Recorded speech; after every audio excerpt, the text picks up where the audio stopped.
विद्यालय शिक्षक श्री जायसवाल महोदय कार्यक्रम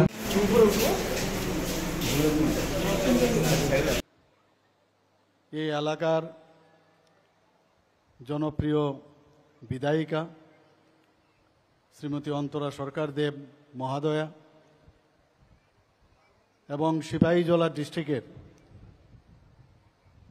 সম্মানিত জেনারেল জেলা সভাধিপতি শ্রীমতী সুপ্রিয়া দাসদত্তা মহোদয়া, আমাদের মাঝে উপস্থিত আছেন শ্রীমতী আতুষী দাস, সম্মানিতা চেয়ারপারসন বিশালগড় পঞ্চায়েত সমিতি।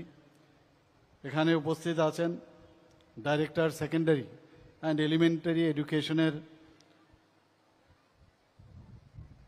সম্মানীয় শ্রী এনসি শর্মা, যিনি স্বাগত ভাষণ আমাদের সামনে রেখেছেন। District magistrate and collector Sepahijala ডিস্ট্রিক্টের ডক্টর সিদ্ধার্থ শিবজয় শাল, এই এলাকার এই জেলার যিনি পুলিশ সুপারিনটেন্ডেন্ট শ্রী বিজয় দেব বর্মা মহোদয়, এবং আমার সামনে বিশিষ্টজনেরা এখানে উপস্থিত আছেন, শিক্ষক শিক্ষিকারা এবং গার্জিয়ান, এই এলাকার বিশিষ্ট ব্যক্তিবৃন্দ, বিভিন্ন স্তরের যারা ইলেক্টেড রিপ্রেজেন্টেটিভস আছেন, গার্জিয়ান যারা উপস্থিত আছেন এবং অফিসিয়ালস এবং মিডিয়া বন্ধুরা, সবাইকে এখানে উপস্থিত থাকার জন্য হার্দিক অভিনন্দন ও শুভেচ্ছা জানাতে চাইছি। এখানে আমার পূর্ববর্তী বক্তা এই এলাকার কি আমরা উন্নয়ন করেছি তার একটা খসড়া তালিকা উনি আমাদের সামনে রেখেছেন। আমাদের ত্রিপুরা সরকার আমরা চাইছি সব জায়গায় যেন উন্নয়ন হয়। আমাদের যশস্বী প্রধানমন্ত্রী নরেন্দ্র মোদীজি বারবার উনি যে বিষয়ের উপর জোর দেন যে উন্নয়ন ছাড়া কিচ্ছু হবে না, মানুষের সার্বিক উন্নয়ন খুবই প্রয়োজন। আমাদের দেশ স্বাধীন হওয়ার পর দেখা গেল কোনো জায়গায় সেই রকম কিন্তু উন্নয়ন হয়নি। সেই জায়গায় মাননীয় প্রধানমন্ত্রীজি যখন 2014-তে প্রধানমন্ত্রী দায়িত্ব নেন, একটা ভারতবর্ষকে একটা উন্নত জায়গায় উনি প্রতিষ্ঠিত করেছেন। উনি বারবার বলেছেন যে দেশের শেষ প্রান্তে যারা এখনো উন্নয়নের ছোঁয়া দেখেনি তাদের কাছে উন্নয়নের ছোঁয়া পৌঁছাতে হবে, এবং যেদিন এই লাস্ট মাইলের ব্যক্তিদের কাছে উন্নয়ন পৌঁছে যাবে এবং উন্নত থেকে উন্নততর করা যাবে, তবেই রাজ্য এবং দেশ উন্নয়ন হবে। আজকে আমরা জানি যে শিক্ষা আমাদের একটা বিশেষ একটা স্থান। আমাদের রাজ্য সরকার এবং কেন্দ্র সরকার তার উপর বিশেষ ধ্যান দিয়েছে। আজকে শুধু মধুপুরে এখানে নতুন যে বিল্ডিংয়ের উদ্বোধন আমরা করলাম তা নয়, প্রতিদিন আমরা বিভিন্ন জায়গায় ইনফ্রাস্ট্রাকচার ডেভেলপমেন্ট করছি এবং সেখানের যারা স্টুডেন্টরা আছে, স্টুডেন্টদের যাতে সুযোগ সুবিধা বিস্তারিত করা যায় সেই বিষয়গুলো আমরা ধ্যান দিয়েছি এবং শিক্ষণ প্রণালীর উপর আমরা জোর দিয়েছি। কারণ স্টুডেন্টরা হচ্ছে মাটির পুতুল, তাদেরকে যেভাবে গড়ে তুলবে সেইভাবেই তারা গড়ে উঠবে।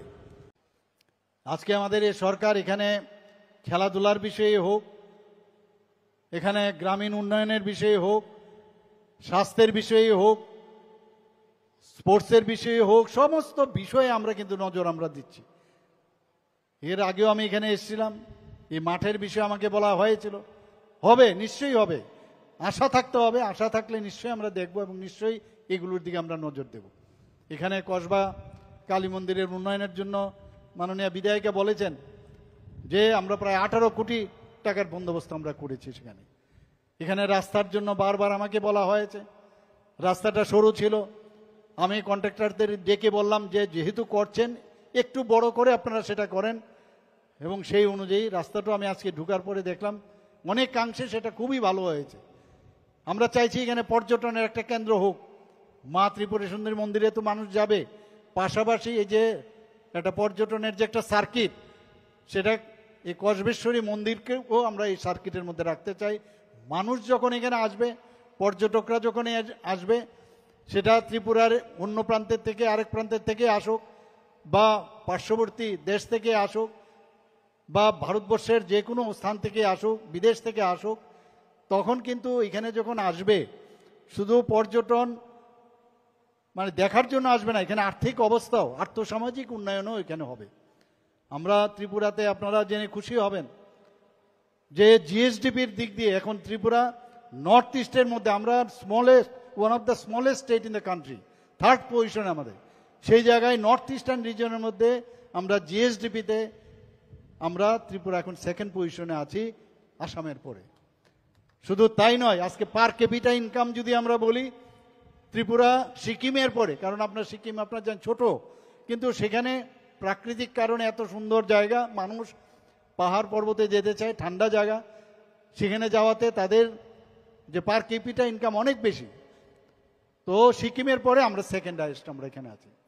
আমরা এখন এখানে বেস্ট পারফরম্যান্স স্টেট আগে ছিলাম, এখন আমরা front runner state north eastern রিজনের মধ্যে আমরা হয়েছি।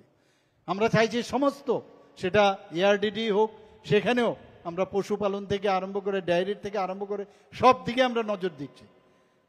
কিন্তু সর্বোপরি যদি শিক্ষার জ্ঞান, অজ্ঞানতা থেকে জ্ঞানে, অন্ধকার থেকে আলোর দিকে যদি আমরা না নিয়ে যেতে পারি আগামী প্রজন্মকে, তাহলে কিন্তু যাই ডেভেলপমেন্ট করি তাতে লাভ হবে না।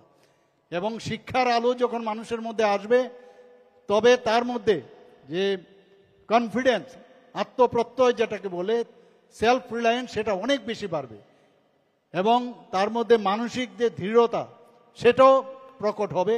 এবং কোনটা অন্যায় আর কোনটা ন্যায়, সেটাকেও সে বিশ্লেষণ করতে পারবে। আমরা সেই দিশায় আমরা কাজ করছি। আমরা সমাজকে পরিবর্তন মাধ্যমে আমরা চাইছি সরকারে থাকতে।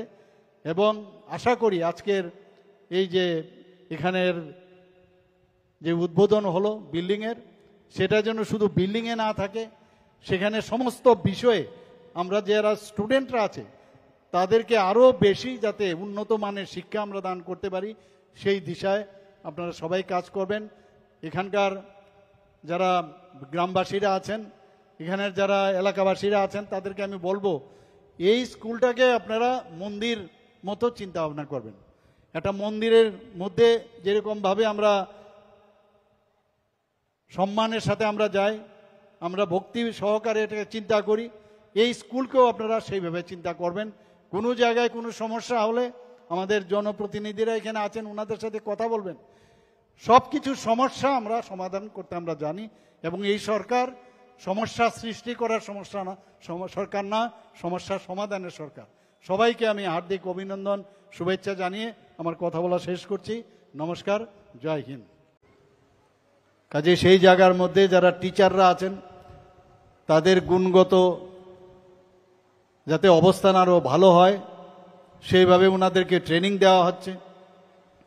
ভালো টিচার আমরা ট্রান্সপারেন্সির মাধ্যমে, স্বচ্ছতার সাথে আমরা নিয়োগ করছি।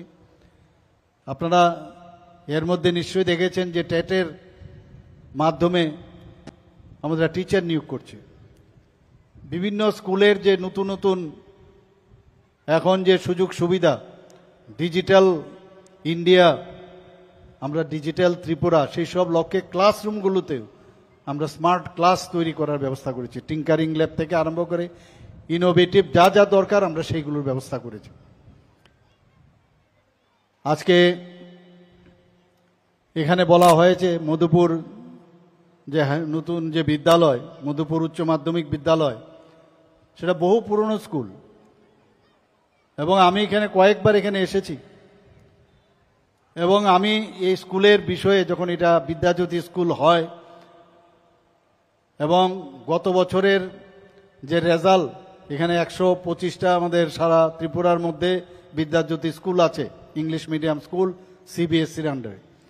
গত বছরের যে রেজাল্ট ছিল, খুব হতাশাজনক রেজাল্ট ছিল।